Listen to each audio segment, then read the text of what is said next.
is still in the workshop, and there is still some stuff I have to do to it until it is fixed. But I now know more about it, but that will happen in another video. Today I'm driving a new car. Not my car, it's just a rental car. But it's a new car. It's a 2023 built Volkswagen Golf 8. And there is a little bit of controversy about the Golf 8, but that's not what I'm here to talk about. I just want to give my opinion on the Golf and how I think it is in comparison to my E36. Maybe I'll sell my E36 and buy this. Spoiler, that's not gonna happen. But yeah, let's get down to the facts. This is a rental car. I'm just having this for a couple of days because I was on a business trip, and on a business trip, the business pays for a car, which is pretty cool, I think. So yeah, that's how I came to this car. I didn't choose it. I just said, hey, I need a rental car. Hook me up, and then I got a Golf 8, and I was surprised, and I was interested. So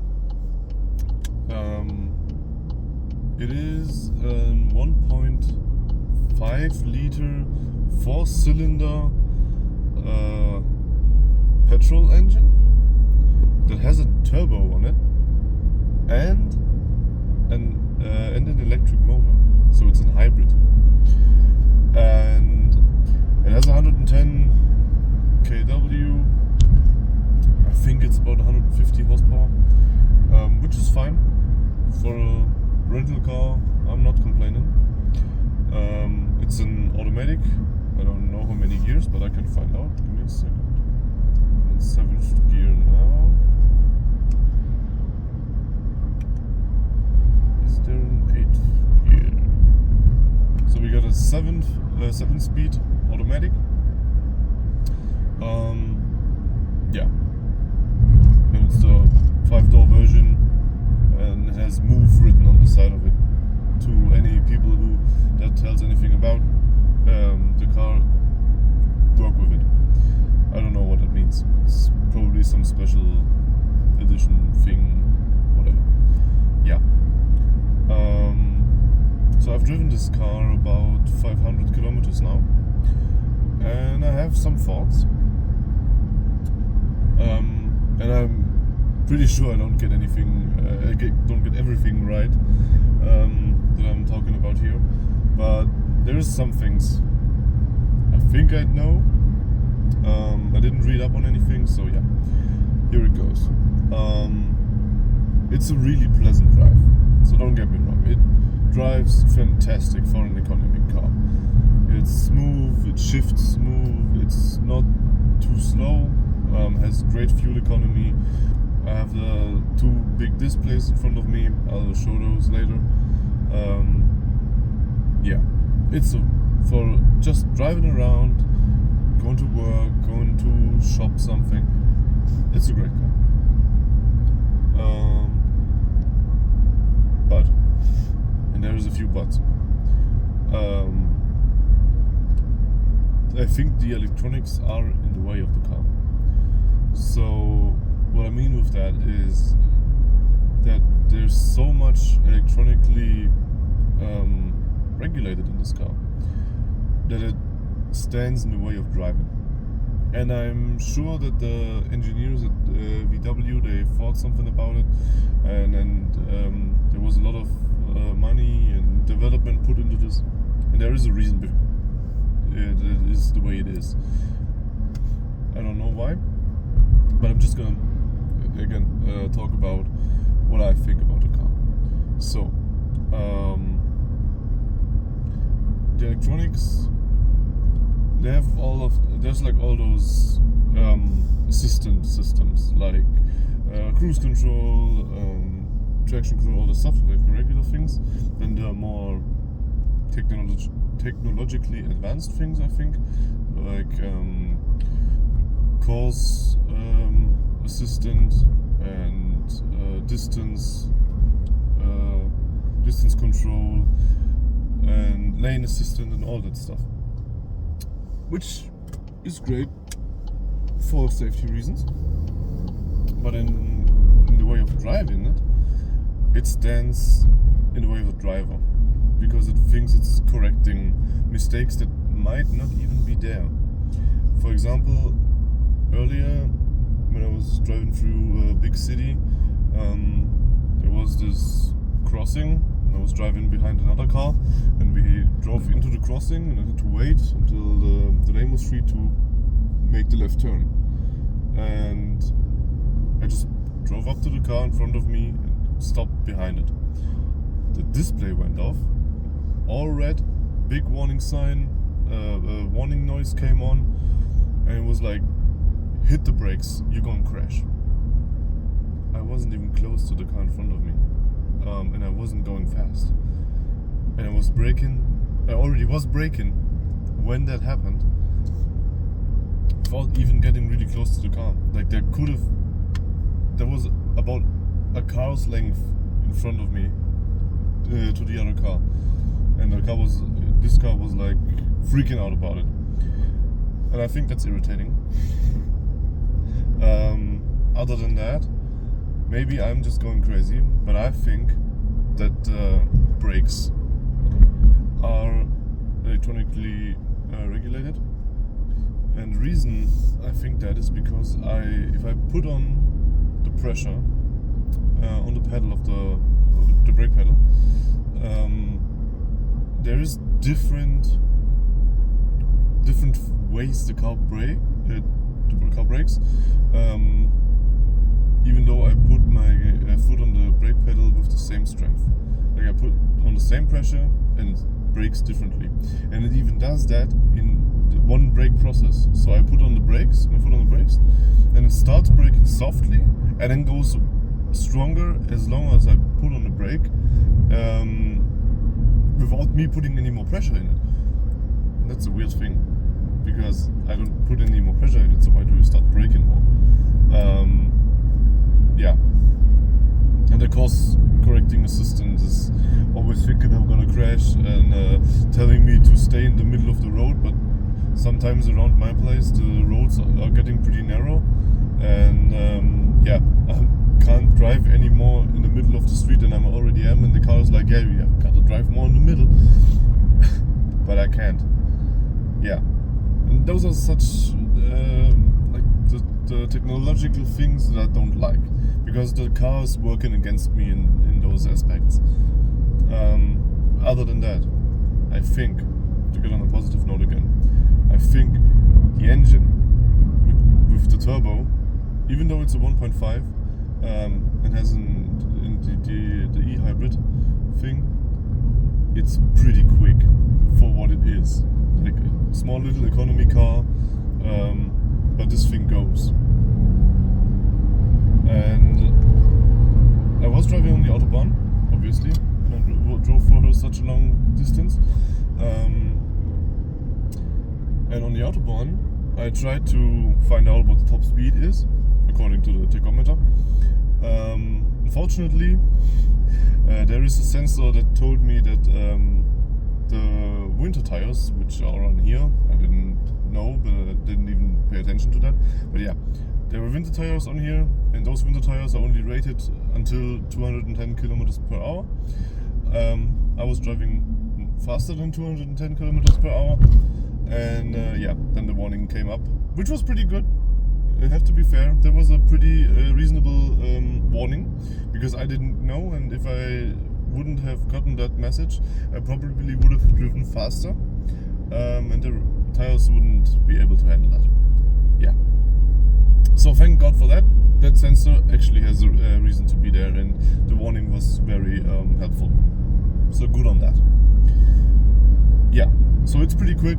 You can drive on long distances, and you can even drive over 200 kilometers an hour. It feels a little bit tipsy over 200, but that might just be because the tires are pretty small. Yeah. It's really fuel efficient. I have to give it that. And it has what I just saw. It has this weird thing when I drive around and I go off the throttle, the car disables the engine. It turns off the engine. And as soon as I put my foot back on the gas, the engine is starting again. I think it's just pulling the clutch. So there is no connection between it, and the engine can just stop or just not use any fuel up while I'm rolling. That's fine. But what I just saw is in the economy section of my little display here is that the car has a 2-cylinder mode. So even on a 1.5 liter 4-cylinder engine, which is not a big engine, there is a mode where it turns off 2 cylinders just to save fuel. And that's pretty impressive that just works like that on such a little engine. I'm driving with 750 cubic inches in that cubic inches? Is it inches? Yeah, you know what I mean. It's a 1.5 liter, get half of it, 750. I have 750 CCM and I'm just driving around in a regular sized car, economy car, and it's impressive. I like it. As I said, the fuel consumption is really good for that size of a turbo that's on there. I'll show you that in a second as well. So in the end, about the driving experience, I got to say that I think it's a good economy car, and people that want to save easy driving experience, you'll get that and you'll be happy about it. Pretty sure the car can deliver that. In the sense of me who likes old cars and likes it a little bit more rough and basic, it's pretty boring to drive. Even if you try to drive it sporty, the sensors and other regulator things just start to try to make you drive more safely, which is might be a good decision, debatably, but that's about the driving experience. Okay, then I'm gonna try to stop here somewhere and we're gonna talk about the outside of the car.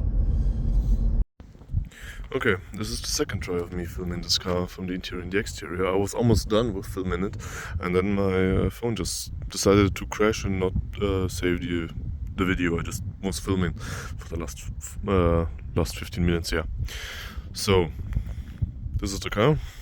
It's like a nice little dark blue, and it's an okay looking car.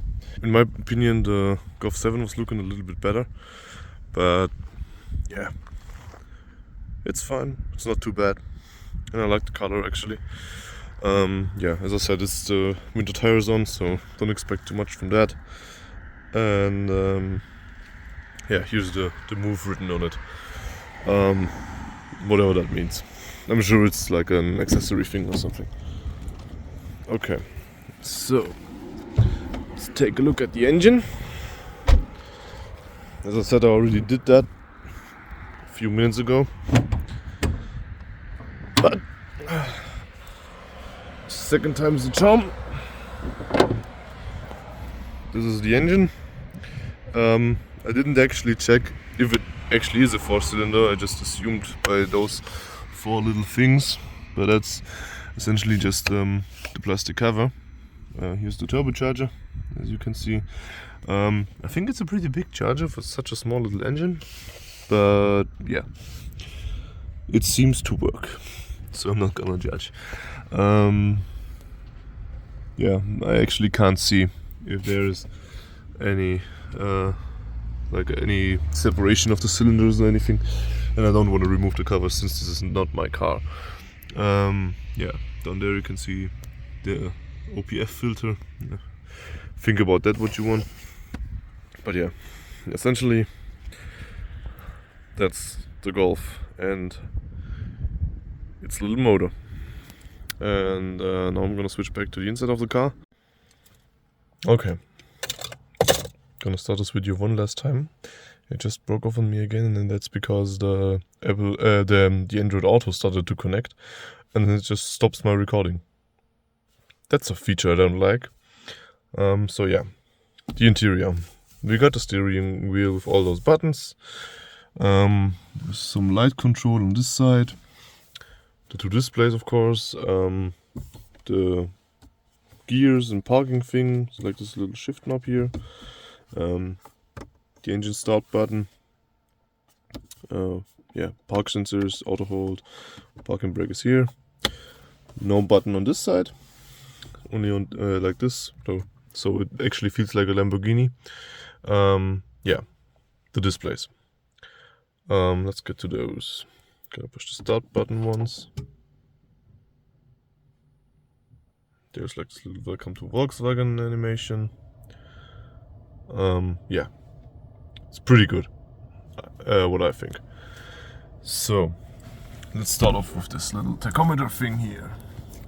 The features: you can adjust the view with the navigation if it starts up. Yeah, see the navigation thing right here, which is pretty nice. You can adjust the panels accordingly, so you can see your speed and your RPMs and whatever you need. Yeah, got this view, this one, and then this one. And I like the little animation where it just rolls up the dials. Yeah.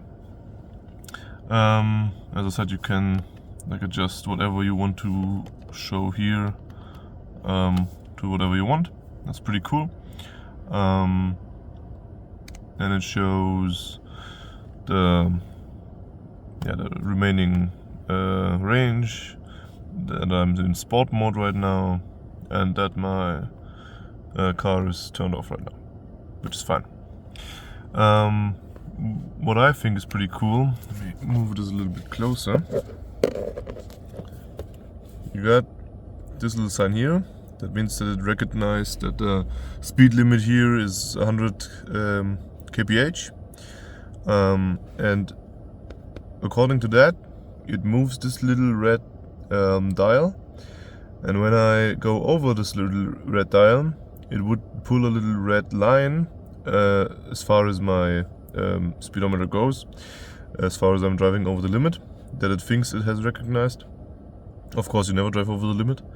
And yeah, if it recognizes, it's 50 zone now, then this little red dot moves down to 50.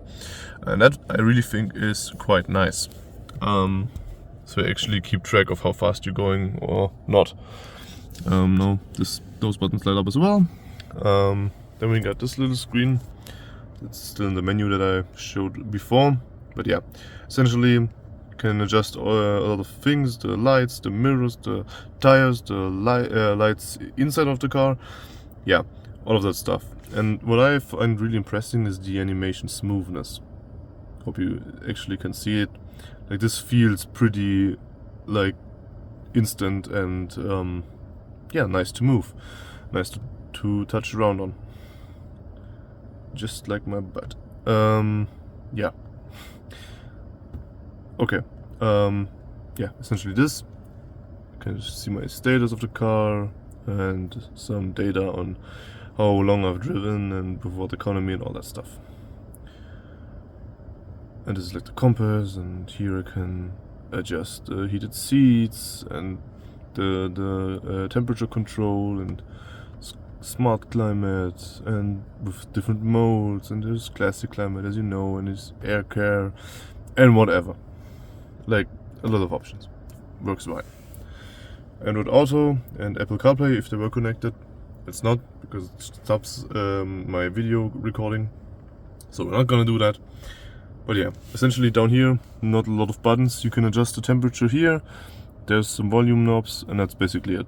So they like go down pretty basic, but this is like, it's nicely implemented. I give it that. And yeah, here we got the lane assist and all this stuff.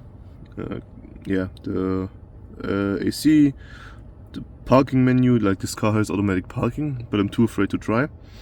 And I can switch the modes from Eco, Comfort, Sport, and in individual I can adjust. I'm not so sure what that actually means. Can I put everything in Sport? Oh, not Eco, Sport. ACC Sport. Climate. There is no Sport Climate. Disappointing. Okay, fine. Yeah, and I can switch in between those modis, and then the little icon down there changes. Yes, that's about it. What else we got? Remove my keys and my trash. Oh yeah, actually you can charge your phone here, USB Type-C. You can put your phone here to charge it via induction, which is pretty nice. And then we got this little thing for another charging port, and yeah, stuff to lay around in here, and a little cup holder. That's pretty nice. Actually used it. It holds a cup, which is nice. Yeah, little armrest with a compartment, the basic stuff. Yeah, I think that's about it. That's the interior, and the video didn't crash until now.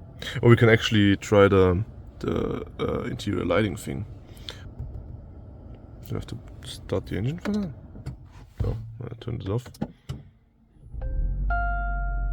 Okay. Heated steering wheel is turned on over this button. Voice control. Yeah, basically all the stuff you need. Now let me get that light. I want that to actually work. But I was able to adjust ambilight.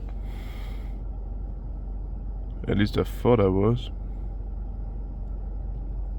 Ah, here we go. Ambilight.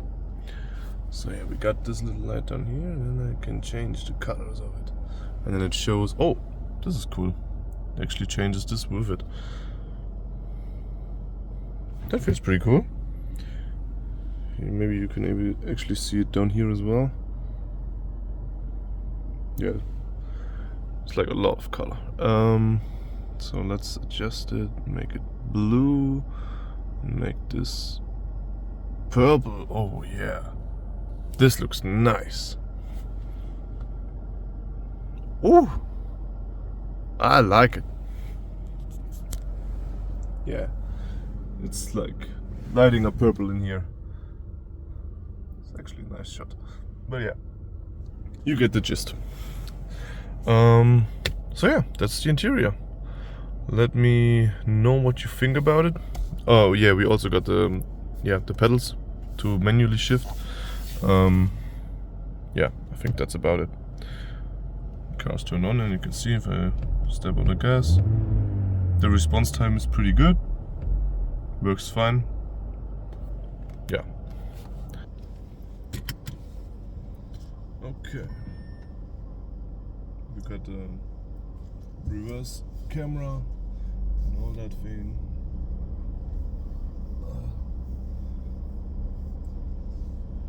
Like, the assistance is pretty fine for a regular, not too expensive, but also not cheap car. So I'm gonna drive back home, get me something to drink and something to eat. Yeah, and that basically concludes the walk around or the showing of the Golf, and yeah, how it's built up. I actually really like the purple tachometer. I'm glad I did that. So yeah, what do you guys think? Do you like modern cars? Do you like all the gadgets and all the little things to play around with, the displays and your phone and all that stuff? Or do you think that's nothing for you, or you like another infotainment system better, or another interior design better, another exterior design better? again, as I said, for a rental car, I'm really not complaining. It was a great drive on the autobahn, on the regular street, and the entertainment system was fine. But I would not, me personally, a guy that likes old school cars with big engines, bad fuel economy, a lot of sound and stuff, yeah, I would not buy this car for me, because I could invest in so much E36 parts from the cost of this car, and it wouldn't make me happy on the long run, because I like drive and I like shift and manual and all that stuff, and this doesn't get you that feeling, and it's not supposed to, and that's fine. But what it gets you is nice warm hands because of heated steering wheel, and it gets you from point A to point B with low fuel economy, not too slow, like good entertainment system, yeah, and pretty safely, because it just course corrected the steering on itself again. Like, I can remove my hands and the car starts steering for me. But yeah, that's about it. So yeah, I'm gonna grab something to eat now, and then tomorrow I'll return this car, and then I'll start working on the E36, getting that repaired and making a video about that. So yeah, don't expect me to review modern cars too much. This was just an opportunity, and I thought it might be a fun idea. Yeah, and then we're gonna start working on the E36 again and driving some old rusty cars again. I like that. So, thanks for watching, and see you next time.